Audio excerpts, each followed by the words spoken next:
Parents are not happy for having transgender discussions in a kindergarten class. The kindergartners came home very confused about whether or not you can pick your gender, whether or not they really were a boy or a girl. And these parents feel betrayed by the school district.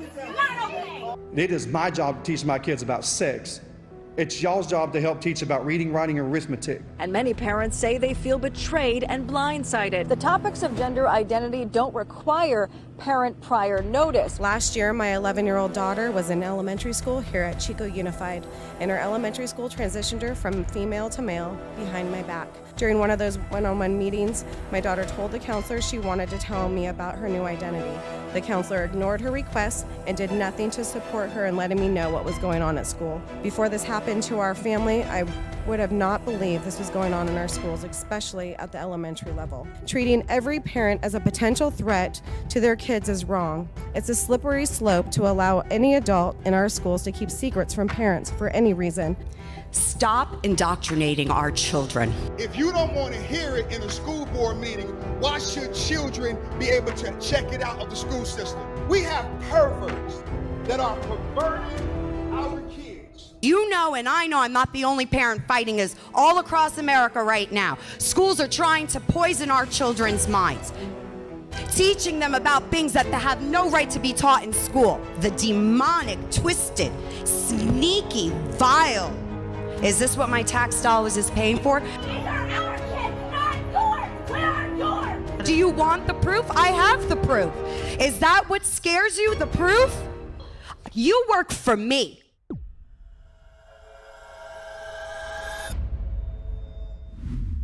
What's up, what's good, YouTube? Hope all is well, and welcome back to the channel. If you're new around here, I'm Hoppa, but I want to preface today's video with the fact that it's very highly likely that this video is going to be demonetized due to the fact that it surrounds a rather, controversial topic. I mean, personally, I don't think the topic should be controversial, but hey, welcome to 2023. So if you end up being in agreement with what I've got to share with you guys today and appreciate the work that I do spreading the message to try to keep it a buck, all I ask of you today is please do me a huge favor and like the video, and then think about subscribing, because I'm on the grind to 10K and we're almost there. And hey, if I end up going all woke like Call of Duty, Target, and Bud Light has recently, you could just simply unsubscribe. Highly doubtful, but hey man, every man's got his price. So for those of you that aren't up to speed on the topic of today's video, let me quickly explain the backstory to what's amounting to be a hard push from the leftist woke cancel culture mob in their attempts to cancel none other than Nickmercs. And in doing so, Call of Duty's about to become the Bud Light of the gaming industry after a series of events that have culminated in the recently released Nickmercs skin bundle within the game being removed entirely. Because as Activision said in a tweet in response to the situation prior to its removal, due to recent events, we have removed the Nickmercs operator bundle from the Modern Warfare 2 and Warzone store. We are focused on celebrating pride with our employees and our community. Now you may be thinking to yourself, gosh, what in the world did Nick say? Did he drop a hard R? Did he use a gamer word on stream? Oh, I know. It came out that he was an ultra MAGA loving, KKK supporting, anti-alphabet community, far alt-right, white supremacist, neo-Nazi troglodyte, right?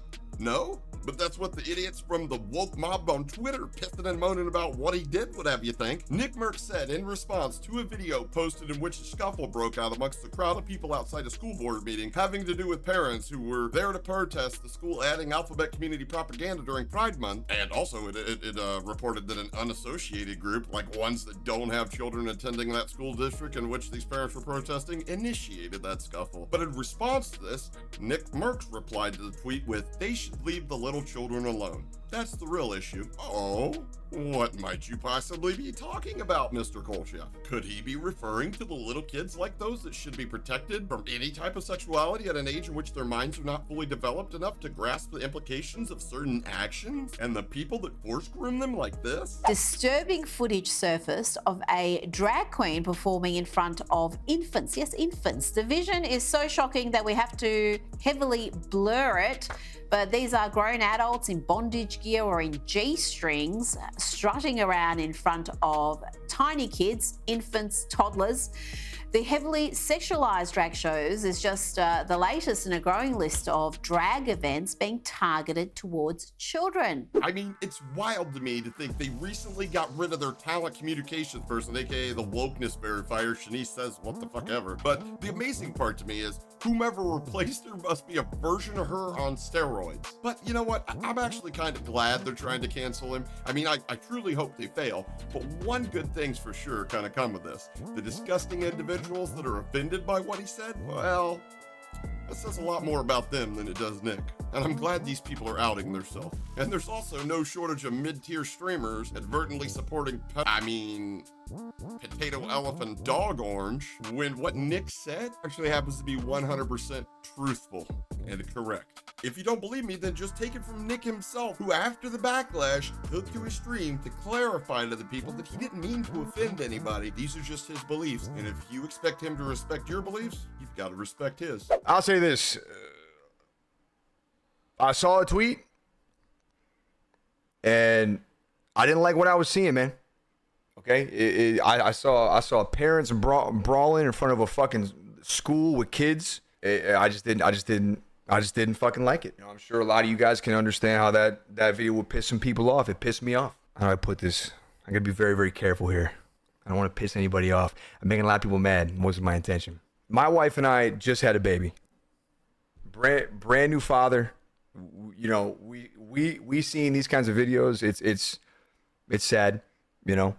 But her and I agree that we want to be the ones to talk to our kid about things like that. I'm trying to keep it really simple, just so we don't have to get too crazy about it, because there's nothing to get crazy about. It's just it really is that simple. I think I just have a bigger perspective on this now, being a parent, than I did maybe 2 months ago. You know, the video bothered me. I just don't think it's any place for a teacher or a school. I don't think it's the place to speak about things like that. And it's not that I think that it shouldn't be spoken about. If that's what you got from that tweet, then you're just wrong. You're just wrong. It wasn't an anti, I guess, gay tweet. That wasn't what it was. But if you think that I hate you because you're a certain way, you just couldn't be any more wrong.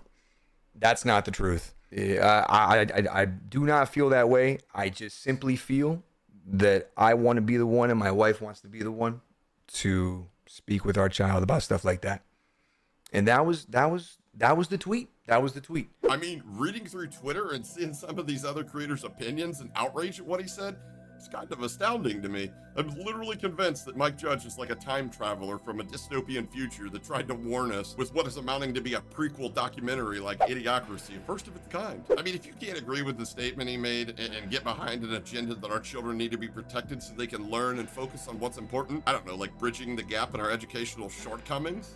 You know, when it comes to things the parents want their children learning in school, it's math, it's science, it's reading, things that are going to set them up for success later on in life. An elementary school student should be learning to tie their shoes and basic arithmetic before they learn anything about gender identities. But if the parents, you know, they want to teach that kind of thing at home, that's their right. We want the schools to focus on what matters, because I'll be honest with you guys, the rest of the world is laughing at us. We're one of the richest countries in the world, but aren't even in the top 10 top scoring countries in math, science, and reading. But I'm sure Billy turned Susie Lou will have a much higher percentage chance of becoming successful if we teach them to be successful via virtue signaling and adopting a victimhood mentality, and how to hide an agenda behind hashtag equality, but move the goalposts every time that equality doesn't mirror their delusions, because that's exactly what you're going to be dealing with if you keep trying to cancel folks for takes that the rest of us, you know, the majority, feel the same way about. And to Nickmercs, I got a question for you, buddy, that you should probably ask yourself. Do you want your son to grow up with a Ferrari in his garage, or morals and beliefs that he can stand up for because his father raised him right and reinforced these morals and beliefs instead of caving to the woke mob?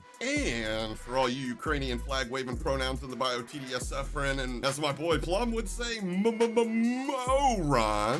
I want you to remember something a very wise man once told me. Empty wagons make the most noise. In layman's terms, those who haven't a fucking clue seem to be the most offended. But hey, more people than ever ever are suffering from mental illness these days. Protect your kids from the evils of this world, no matter what, at all costs. And speaking of evil, this kind of reminds me of something wisely said by the Brevard County Sheriff, Wayne Ivey, when responding to why his officers, upon being fired at, returned fire, shooting 61 rounds into a suspect within 31 seconds. He said, "Because evil can never be dead enough." Catch you guys on the next one. Maybe. Mahalo. You guys know I'm like super far left politically speaking, but even I didn't take the bait and make an L tweet in opposition of what Nick said. And you guys know how much I love making tweets that make people strongly dislike me for my views. So this is me, fake rah-rah, saying I stand with Nick.